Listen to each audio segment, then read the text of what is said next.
तो आज मैंने घर में बनाई हैं कचौरियाँ और इस तरीके से बनाई कि एक भी कचौरी मेरी नहीं फटी थी। तो वही तरीका मैं आपके साथ शेयर करने वाली हूँ ताकि आप भी आसानी के साथ इसे बना सकें। तो है everyone, welcome back to my rich meal channel. तो आइए रेसिपी को स्टार्ट करते हैं। सबसे पहले मैंने यहाँ उबले हुए आलू लिए हैं और यहाँ मसाले डाल दिए हैं। ज़्यादा मसाले का मैंने यूज़ नहीं किया है। मैंने आधा चम्मच के करीब नमक डाला है, थोड़ी सी लाल मिर्च पाउडर ऐड किया है और 1 चम्मच मैंने धनिया पाउडर। तो धनिया पाउडर अगर आप कचौरियाँ बना रहे हैं तो ज़रूर डालिए, बहुत ही अच्छा टेस्ट आता है। फिर मैंने प्याज काट के डाल दिया और यहाँ हरा धनिया डाल दिया है। सभी चीज़ों को अच्छे से मिक्स कर लिया है। तो स्टफिंग बनाने के टाइम हमें ध्यान ये रखना है कि जब हम स्टफिंग बनाएं तो सबसे पहले तो आलू हमारे बिल्कुल ठंडे होने चाहिए। अगर आलू गर्म होंगे तो ये बिल्कुल पतले हो जाएंगे और हमारी स्टफिंग जो है अच्छे से नहीं बनेगी और कचौरियाँ भी फूट जाएंगी। अब आटे का डो किस तरीके का होना चाहिए जब हम कचौरियाँ बनाएं तो वो देख लेते हैं। तो आटा जब हम गूंदे बिल्कुल सॉफ्ट गूंदना चाहिए। तो यहाँ मैंने आटे में नमक डाल दिया था और अच्छे से गूंद लिया है और थोड़ा सा धनिया पत्ती ऐड किए हैं। आप चाहें तो जब आटा गूंदे उसी टाइम पे धनिया पत्ती भी डाल सकते हैं। अब एक साइड में हमने तेल भी गर्म कर लिया है और अब हमें स्टफिंग डालनी है इसमें। तो पहले लोइयाँ बना लेंगे और उसके बाद इसमें स्टफिंग डालेंगे। अगर आप छोटी छोटी चीज़ों का ध्यान रखेंगे तो बिल्कुल भी आपकी कचौरी नहीं फटेगी जब आप उन्हें फ्राई करेंगे। बिल्कुल परफेक्ट कचौरियाँ आप बना सकते हैं। तो एक बार ये तरीका फॉलो करके देखिएगा। है कुछ नहीं, बस आपको छोटी छोटी चीज़ों का ध्यान रखना है। आलू की स्टफिंग जब हम बनाएं तो आलू गर्म नहीं होनी चाहिए।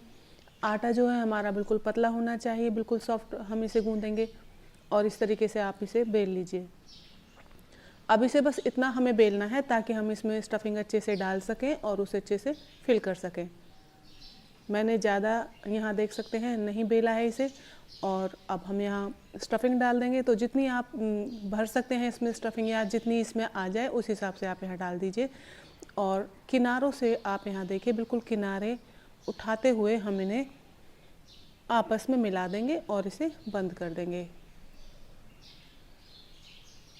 जब आप इस तरीके से कचौरी बनाएंगे तो बहुत ही अच्छी कचौरियाँ बनेंगी और टेस्टी भी बहुत बनेंगी, क्योंकि हमने इसमें धनिया पाउडर ऐड किया है जिससे कचौरी का टेस्ट बहुत ही अच्छा आता है। पर्सनली मुझे तो बहुत पसंद है।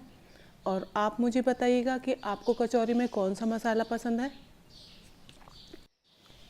अब यहाँ देखिए, स्टफिंग को अच्छे से फिल करने के बाद थोड़ा सा हमने आटा स्प्रिंकल किया है ताकि हमारी ये कचौरी जब हम इसे बेलेंगे तो चिपकेगी नहीं। तो इस तरीके से हल्के हल्के हाथों से प्रेस करते जाएं और फिर उसके बाद हल्के हाथों से बेलन चला दीजिएगा। ज़्यादा इसे बिल्कुल भी नहीं बेलना है और इस तरीके से बेलिए कि साइड से और बीच से इक्वल हो। इसे बिल्कुल हल्के हाथों से हम बेलेंगे ताकि जो आलू की स्टफिंग हमने इसमें डाली है वो चारों तरफ स्प्रेड हो जाए। तो आप यहाँ देख सकते हैं, कचौरी बिल्कुल भी नहीं फटी है और इसकी थिकनेस भी आप देख सकते हैं। तो इस तरीके से मैंने कचौरियाँ बना के तैयार की हैं। आपको यदि मेरी रेसिपी पसंद आती है, वीडियोस अच्छी लगती हैं तो प्लीज़ लाइक किया करें, शेयर करें, चैनल को सब्सक्राइब करना मत भूलिए।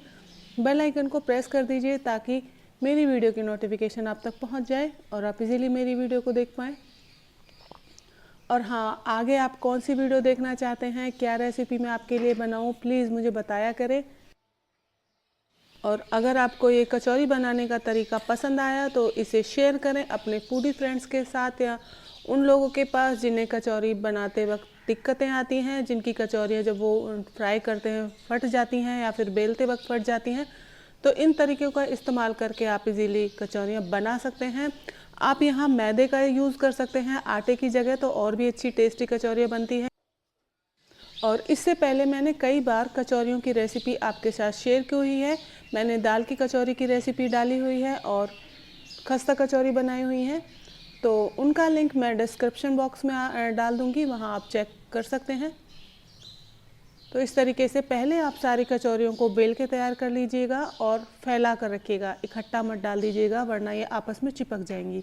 तो इस चीज़ का भी आपको ध्यान रखना है। और यहाँ देखिए, और आप आटे में अपने मनपसंद के मसाले डाल सकते हैं। यहाँ अजवाइन डाली जा सकती है, गरम मसाला आप डाल सकते हैं। तो मसाले आप अपने हिसाब से कम या ज़्यादा डाल सकते हैं। अब तेल को हम अच्छे से गरम कर लेंगे और कचौरियाँ डाल देंगे। एक साइड से सिकने के बाद इस तरीके से पलट दीजिए और आप यहाँ देखिए एक भी कचौरी मेरी नहीं फटी है। तो इस तरीके से आप ट्राई कीजिएगा और बनाइए। और आपको ये वीडियो कैसी लगी प्लीज़ कमेंट में बताया करें। वीडियो अच्छी लगी तो लाइक किया करें। तो इस तरीके से कचौरियाँ बनाइए और इसके साथ चटनी सर्व कीजिए। दही आप सर्व कर सकते हैं, अचार आप रख सकते हैं। तो चटनी आप हरी मिर्च की बना के इसके साथ ट्राई कीजिएगा, बहुत ही टेस्ट आता है। तो कब बना रहे हैं आप ये रेसिपी मुझे कमेंट करके बताइएगा। तो फिर मुलाकात होती है नेक्स्ट वीडियो में नई रेसिपी के साथ। तब तक के लिए बाय बाय।